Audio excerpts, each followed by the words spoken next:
हम लोग जलवायु और अनुकूलन पढ़ रहे थे, क्लाइमेट एंड एडेप्टेशन पढ़ रहे थे। आज से पिछली कक्षा में हमने ये पढ़ा था कि जलवायु कितने प्रकार के होते हैं और अनुकूलन कितने प्रकार से होते हैं। और पिछले कक्षा में ही हमने बताया था कि आगे हम लोग किसी एक जानवर के बारे में पढ़ेंगे कि वो किस प्रकार से अपने वातावरण के लिए अनुकूलित होते हैं, या वो जिस जगह पे रहते हैं वो वातावरण कैसे उसके लिए अनुकूलित होते हैं। यही बोले थे ना। चलो क्लाइमेट एंड एडेप्टेशन का ये पहला पॉइंट हम लोग शुरू करते हैं, जिसमें है कि जलवायु और जंतुओं में अनुकूलन किस प्रकार से होता है। तो इस पे देखो हमने पहला पॉइंट ये किया है कि किसी क्षेत्र की जलवायु जंतुओं पर गहरा प्रभाव डालती है।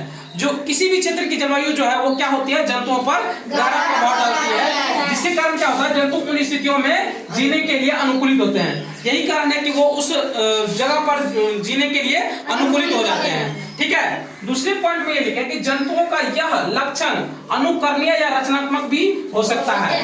तो जो ये लक्षण है ना, वो या तो अनुकरणीय भी हो सकता है और रचनात्मक भी हो सकता है। तो कुछ ऐसे जीव होते हैं, जैसे मान लो कि कहीं का जंगल पूरा कट गया, तो वहां पर जितने भी पक्षी हैं वो क्या करेंगे, उड़ करके दूसरी जगह पे जाएंगे, क्योंकि वहां क्या हो गया, जंगल खत्म हो गया।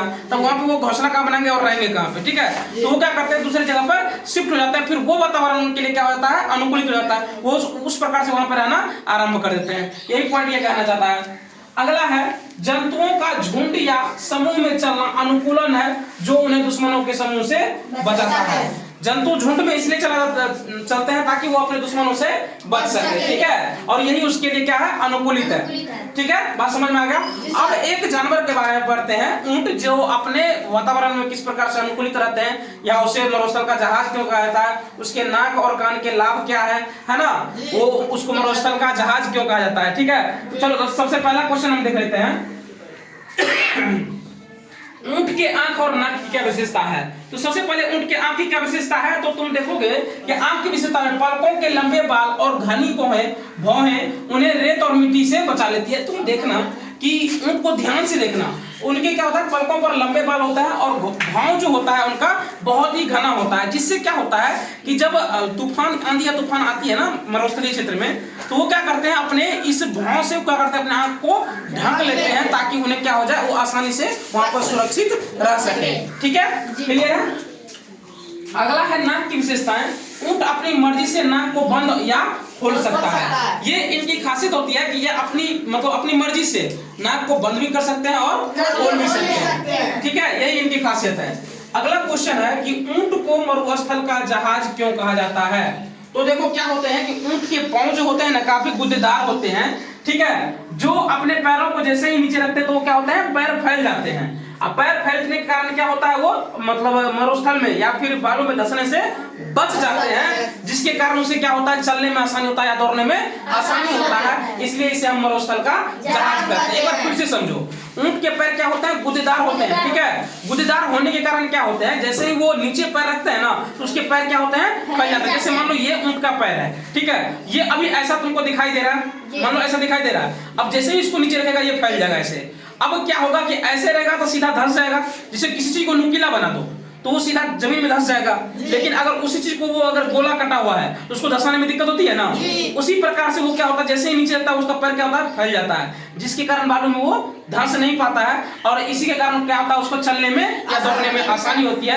यही कारण है कि इसे मरुस्थल का जहाज कहा जाता है। बात समझ में आ गई ना। अगला क्वेश्चन है कि ऊंट के कुबर से क्या लाभ है। तो ध्यान से समझो, ऊंट के कुबर से इसको क्या लाभ है।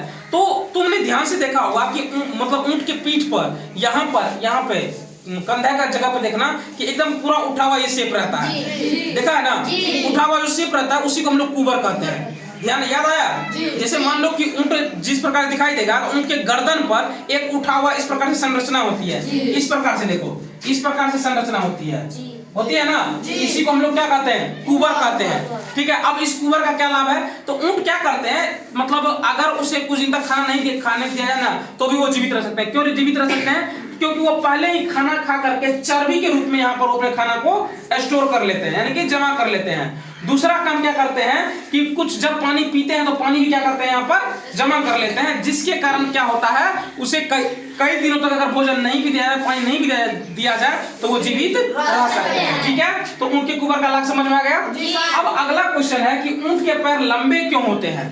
तो देखो क्या होता है कि जो मरुस्थलीय क्षेत्र होता है ना, वहां पर तापमान बहुत ज्यादा होता है।